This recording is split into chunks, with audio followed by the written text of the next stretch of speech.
Well, good afternoon, everybody. My name is Scott Knauer. I'm the Director of Galleries and Collections here at Monmouth University. On behalf of the Department of Art and Design and the Center for the Arts, I want to welcome you again on this cold and blustery day to this nice warm lecture hall. So it's my great pleasure to introduce you this afternoon our visiting and exhibiting artist, Susan Amons. Ms. Amons is a nationally known artist residing in Maine. She graduated with a Bachelor of Fine Arts degree from Massachusetts College of Art and has received 21 artist fellowships from the Women's Studio Workshop, New York, the Vermont Studio Center, Vermont, and the Hiker Lohan Foundation in Maine. For 37 years, she has exhibited her work in galleries, museums, and universities throughout the United States and in London, England. Ms. Amons is also a member of the Venerable National Association of Women Artists in New York. Her work has been included in the acclaimed exhibit, Maine Women Pioneers, at the University of New England in 2013. Ms. Amons has also received multiple mural installation grants from the Maine Arts Commission, presented for the Arts Program.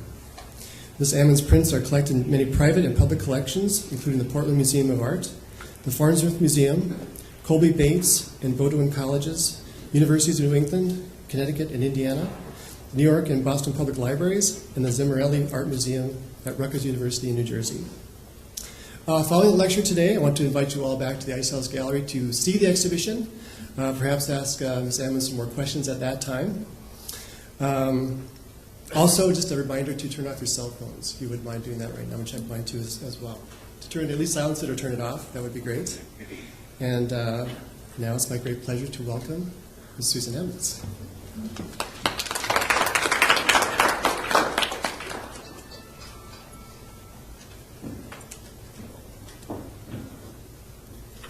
Shorter person, much shorter. Is that in the right place? Oh, that's good. Good.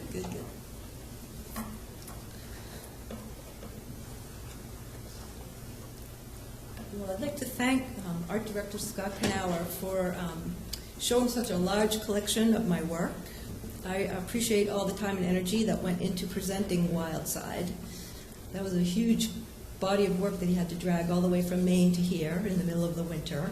That is not easy. Thank you, James Hoover, my husband, and lifelong best supporter, for everything that you do for me.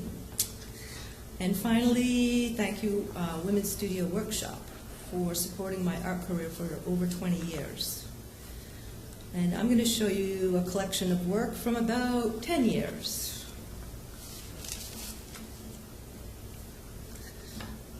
Oh, and I also wanted to thank New Jersey for giving us a break from the snowstorms and taking our snow from us.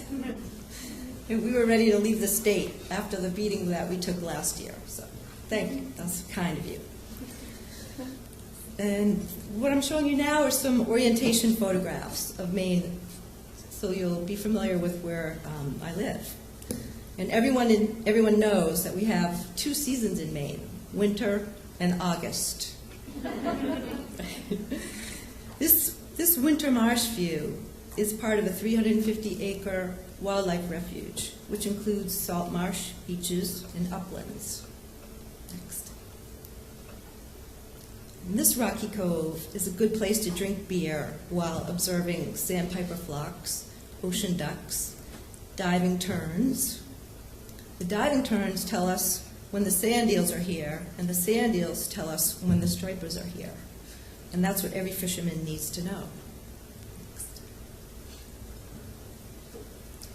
And here's August, our other season. And this is a rowing pea pod, our primary mode of transportation in Maine. Just kidding. The pea pod is a classic watercraft, perfect for island hopping. Next.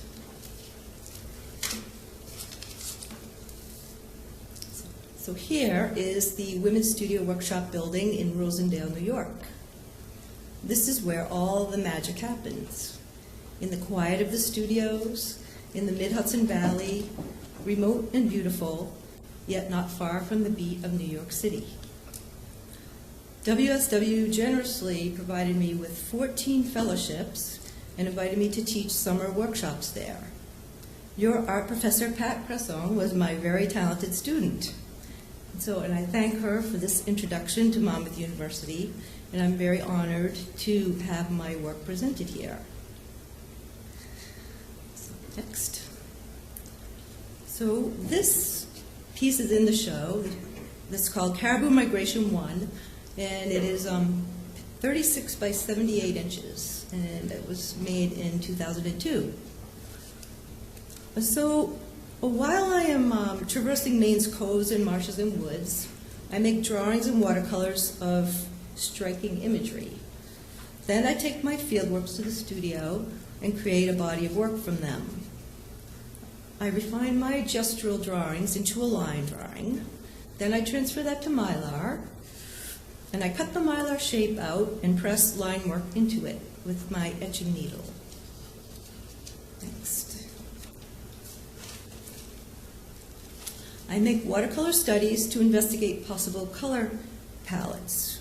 My oil-based inks are mixed with number 8 oils, which is heavy, very heavy, and various light oils to alter the ink's viscosity.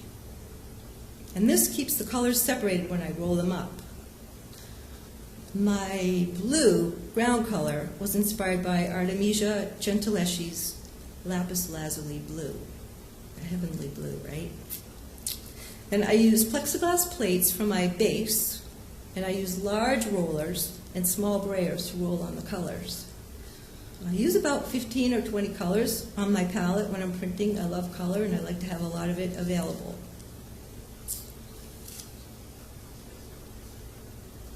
I'm already on camera. You don't have to change it. Okay. The first print was made with a 2-color base with textures applied. And the second and third prints, which this is one of, were made by re-inking the movable pieces and laying them down in new locations. So the pieces are reversible, and the ground color can be changed by adding thin layers of ink. Okay, next. So this is a close-up of the third panel of that print. And the subsequent layers of imagery create a sense of memory and mystery. In the close-up, you can see the textures created by the ink layers. The surface has an archaic look to it, a quality that is what I love about it, about that way of inking. Okay, next. This is Caribou Migration 4. It's 36 by 104 inches on 4 pieces of paper. So, let's see. So the image of the caribou swimming with the salmon comes from an ancient paleo bone carving fragment, 13,000 years old. However, today, the same image can be seen when the caribou crossed the rivers along their ancient pathways. Myth, mystery, and storytelling have always held an interest for me in my work. So, next. And this is a close-up of Caribou 4. And Caribou 4 was, as I said, the largest print I ever made with 4 sections. And the last ghost print of the night just happened to fit on the end of the triptych. So that was by happenstance that became the largest piece. And a series of 4 huge prints, like a set of triptychs, will take about 24 hours to print from start to finish. The ink doesn't dry out. It's more a matter of how long the artist can stand up, which is shorter and shorter, older. So, next. This is Snow Geese Migration 1. It's 36 by 78. And this is from 2003. So I always draw over my monoprints with pastel and colored pencil. And I learned this from an artist, Constance Jacobson, who said she never made a monoprint that she didn't draw over. Wow, what freedom. I love that. I draw over everything I make now. So, and other artists that I learned technique and approach from are Mary Frank and Nancy Spiro. Both artists were printing with cutout shapes on a large scale using multiple pieces of paper. Voila. Everybody doesn't have a new idea, right? Okay, next. Snow Geese Migration 2, 36 by 78. This is the second set of prints in that series. So I observed a stunning flock of 92 snow geese over the vernal marsh. The light was flashing off their snowy white bodies and contrasting against their black wingtips. They stayed here for about 2 weeks in Maine, and I made a lot of sketches of them. They were so beautiful and so graphic. And those sketches are included in the exhibit also. Next. So here's a close-up of one of the third panel, I think, of that. And you can see the colors of early spring. They're sort of soft and grayish and a little burnt and brown. Okay, next. This is Snow Geese Migration 3.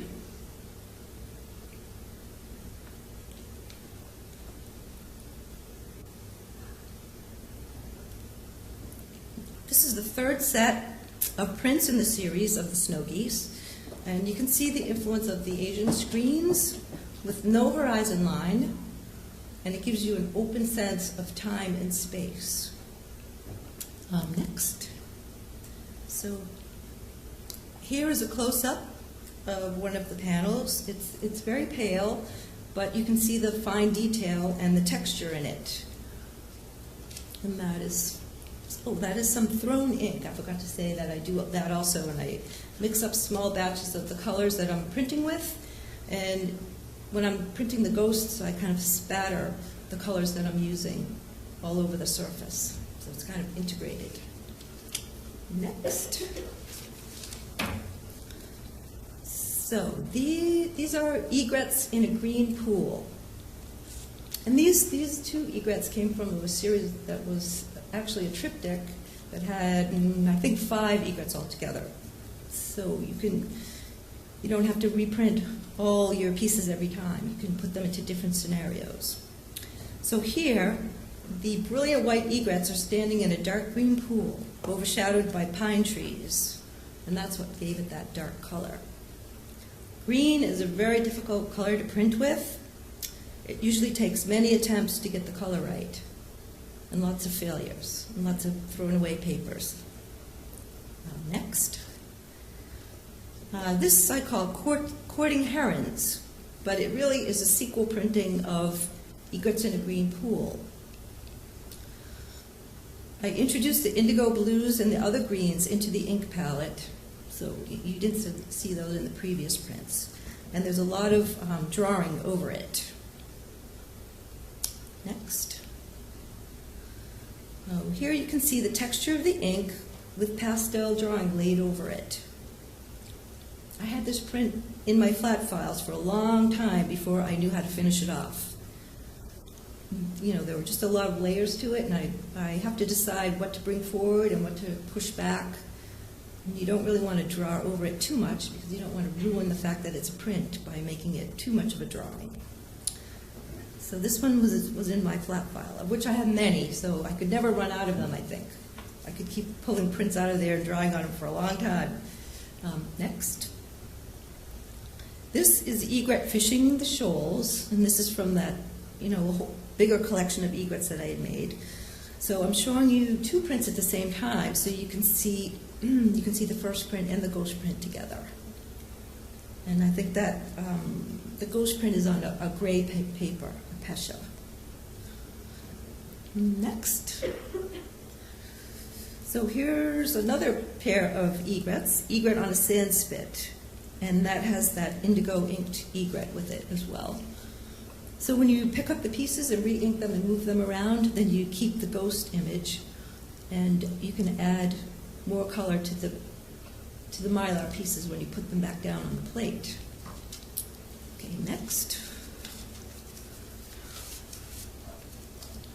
Oh, and in addition to that, I sometimes use gray, blue, or cream paper for the consecutive prints to add more color. And I love pesha. It's about a 300-pound paper. It takes a beating. You can put a lot of heavy ink into it, and it doesn't have any problems. And they're always changing our paper on us. That's another thing that I was going to say. if you think you have everything figured out in your recipe book for how you're going to print, you don't, because the next time you go to buy your paper, they don't make it. And the ink color, they don't have. And the oil recipes, they've changed. So it's a constant discovery. So this is called Herons on a Sandbar. And I saw the heron standing on a sandbar as I came around the corner in the canoe. It flew up right in front of me. It was huge, huge. And the light was all sparkly behind it. So I've printed the herons many times and in many configurations. People like the herons for some reason. It seems to be their favorite thing. Next. So the little blue heron is from the Herons on a Sandbar piece. So I pulled one of the pieces of mylar from that, first print, and then you can ink it alone or combine it with other mylars, which are the little sandpipers and other types of beech. Next. So here, this is the little blue heron with sandpipers in a couple of variations. These are from, I think, 2004, and they are about 18 by 26.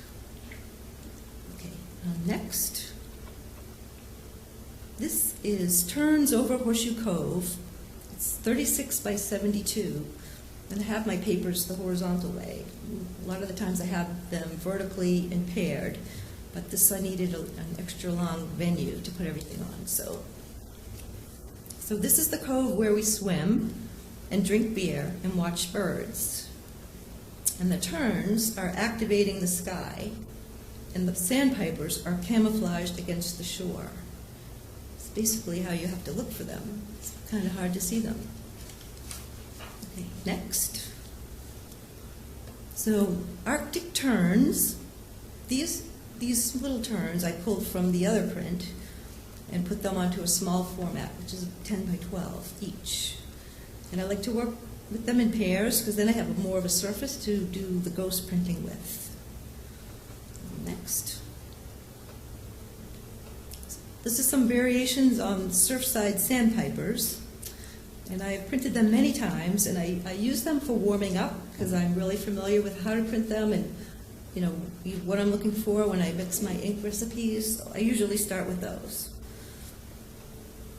Next. Oops, I think there was, okay, never mind. The ghost sandpipers, which are not there. Now we're on crows. This is called Contentious Crows, 2005, 36 by 52. So, some of my prints are fairly dense. So I wanted to create a challenge for myself to make a very spare print with a center of open space. So my intention was dare to be spare. And the composition and the color become more critical because if you have a bad red, it's really a bad picture because it's just about the red and the shapes. So thank you. Next. Oh, there's the sandpipers. We're going to skip them. They're out of order. There they are. Okay. Contentious Crows 2. These are 36 by 52. I don't know if I told you that. The second print in my Contentious Crows series has a more transparent flat red ground rolled over it. And the reds are really nice to work with because for some reason the color is really strong and you can thin it out a lot and it's very powerful. So you can keep a lot of imagery going within that ink body. So next. So this is Contentious Crows 3, which is my favorite of the crows. It's a complicated ghost print with Asian space and many incorporated colors drawn in. Golds, violets, greens. You can't really see them that well in that picture, but and some of my my prints also have like personal story relationships, like family squabbling. That's what this one was about. Others have other reasons, but I think there was a lot of stuff going on then. Colorists that I have studied are Bonnard Matisse and Milton Avery. I love their colors. I love their unusual combinations and their freshness and the strength of their colors. Next. Snow crows. So these are the same crows that were in the red piece. I think I did the snow crows first. So I saw the crows on the hickory in the snow, black on white, and I love their graphic shapes, and that's why I wanted to make images of them. And I love the soft falling snow that was coming down on the branches and sticking to the trees. Next. So that's snow crows 3 and 4. And you never know if anyone else is going to like your imagery. And I was very surprised to find out that a lot of people like crows. So next.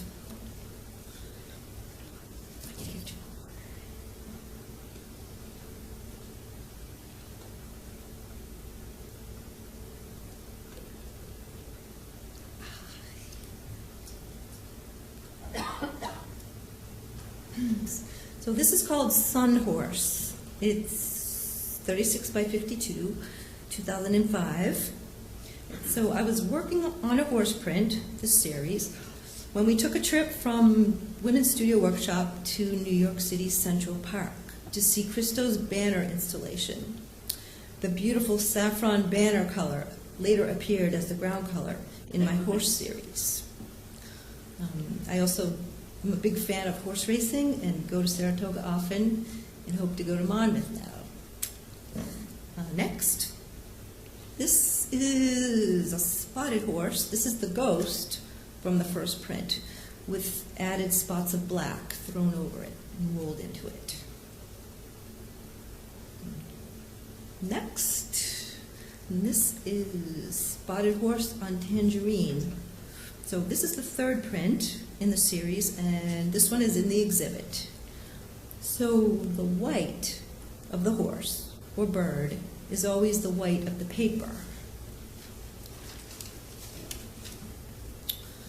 And Robert Motherwell said he loved the white of the paper because there was no brighter white, and that is why I love it as well.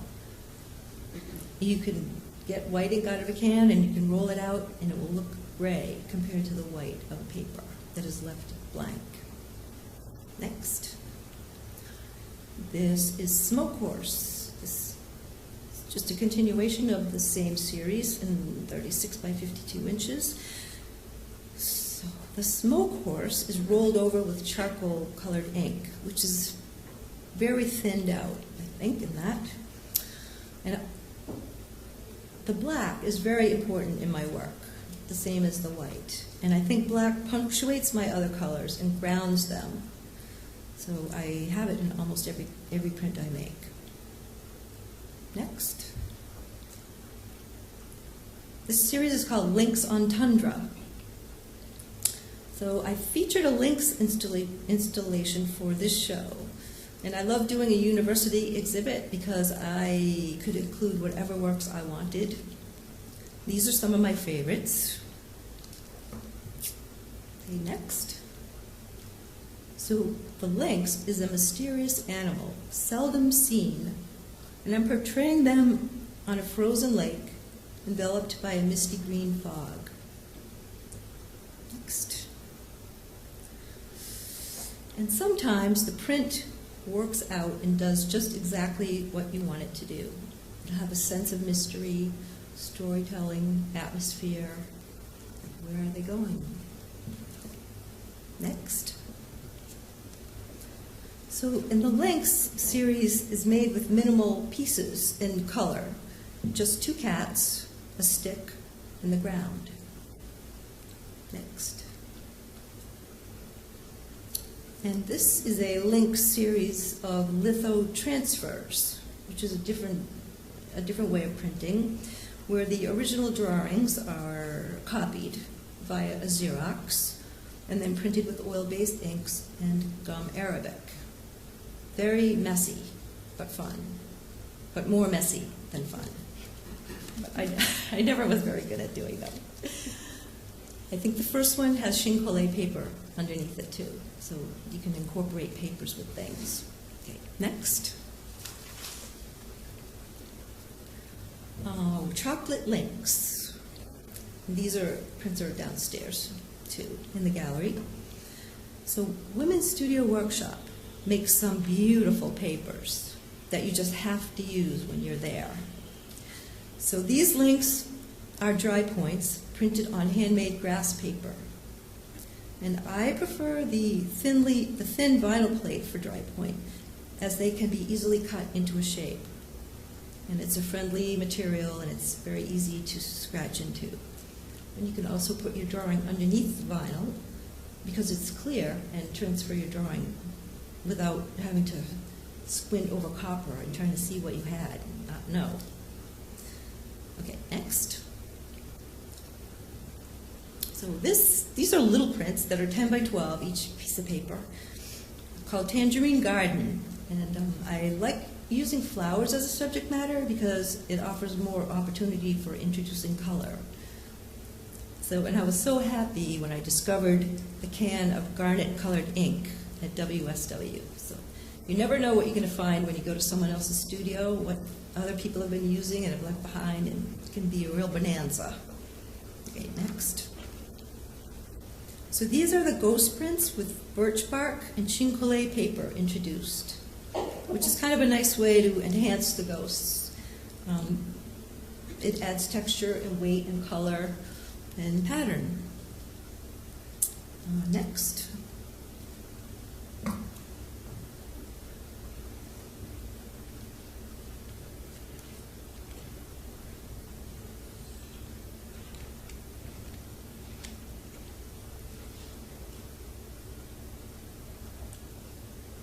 So these are the sunset night herons that you saw on the card and in the gallery. They're 36 by 52, and I made them in 2006. And when I made the sunset night herons, I was horrified because I thought the color went over the top, which pretty much it did. But now I really like it, and I had spent a lot of time integrating the colors together and, drawing over things and putting the reds on top of the blacks and putting a little black back onto the red and putting the yellows, moving them around the print and knocking the greens down a little bit. Next. This is Sunset Night Herons number 2. And this is the second print in the series, and it employs a red and black combination that I really love to use. Those two colors seem to be really compatible. And this print was included in the exhibit New Natural Histories at the Portland Museum of Art in Portland, Maine. Next. And this is Sunset Night Herons 3.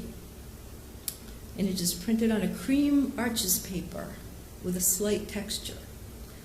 So the overall effect is softer and the colors are more muted. So, and whenever you go for a colored paper, you hope you picked the right color paper, because you don't really know how it will come out. It's usually different from what you have been printing on. So next. This is Night Heron with Lotus Bud. I call these next few pieces the Adventures of the Night Herons, because I have put the individual birds into different venues. So this one is in a pond with lily pads and frogs. And that's kind of what we have around our yard. We have a freshwater stream that's sort of stagnant, so there's a lot of activity down there with crickets and frogs and various things. Next. So this is also night heron waterfall and night heron with turtle. So there's one night heron with waterfall fishing, and the other one is in the turtle swamp. And the night heron really is an adventurous and spunky bird. And I have actually been on a trek for turtle finding in turtle swamps. Not easy to find them. You have to go with somebody that has a little turtle tracker. They can find them for you. Next. These are eiders on a blue sea. 2007, they're 22 by 30. So in Maine, we have populations of eiders in our coves. and their patterning is very distinctive, as is their method of communication. They like to raft up together and exchange murmurs, like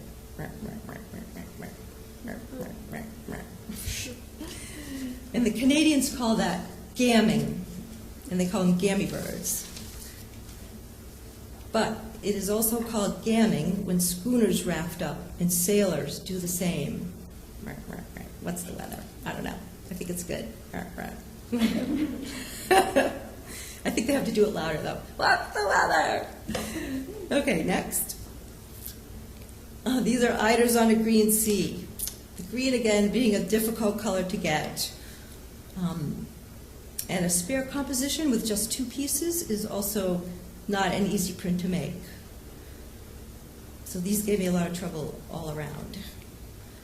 Next.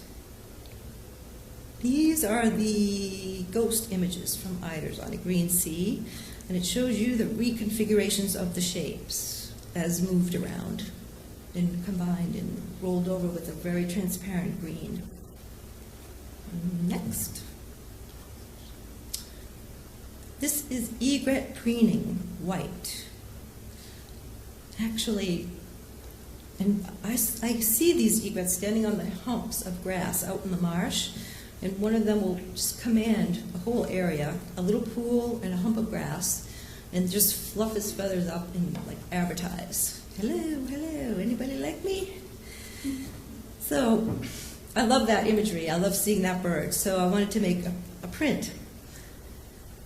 I set the taskbar very high with this print, and it was very difficult to draw, to cut, and to print.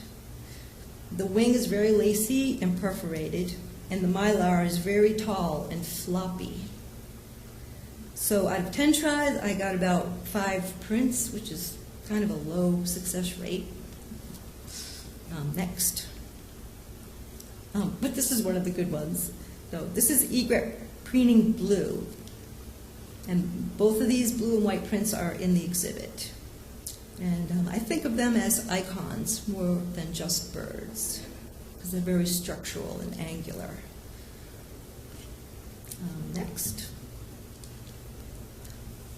This is Salmon Pool Blue from 2010. It's 22 by 30. And these are wild Atlantic salmon that live in our oceans and breed in our rivers. But there are very few of them left because of overfishing, loss of habitat, and dams blocking their spawning rivers. So, and they are a beautiful and powerful fish, and we don't often get to see them. The Canadians have more than we do. Next. This is Salmon Pool Green. This is a green ghost on gray paper. So I had printed that same salmon series, but just on a green base. Next. This is Salmon Waterfall. And I used water-based inks for my salmon waterfall with much greater success. Previously I had tried oil-based for waterfalls, and they never looked watery enough. They would just dry out, not print, not flow. So really the water-based worked much better.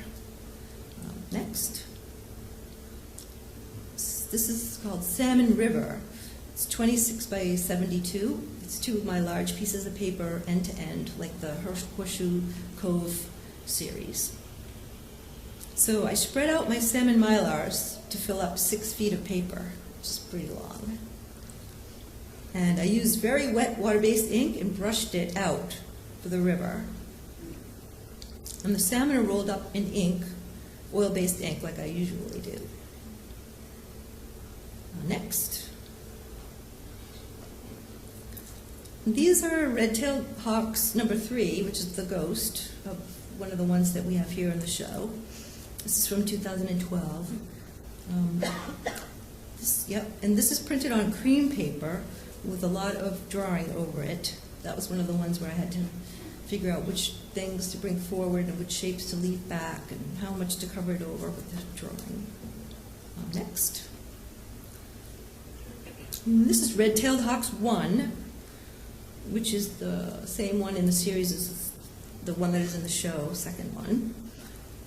So I saw a pair of red-tailed hawks defending its nest in a most courageous way against an eagle attack.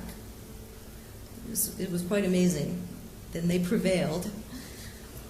So then, let's see, when I wanted to figure out what color to make, I decided to put them against a red-orange sky, which was a difficult decision because they're both the same palettes.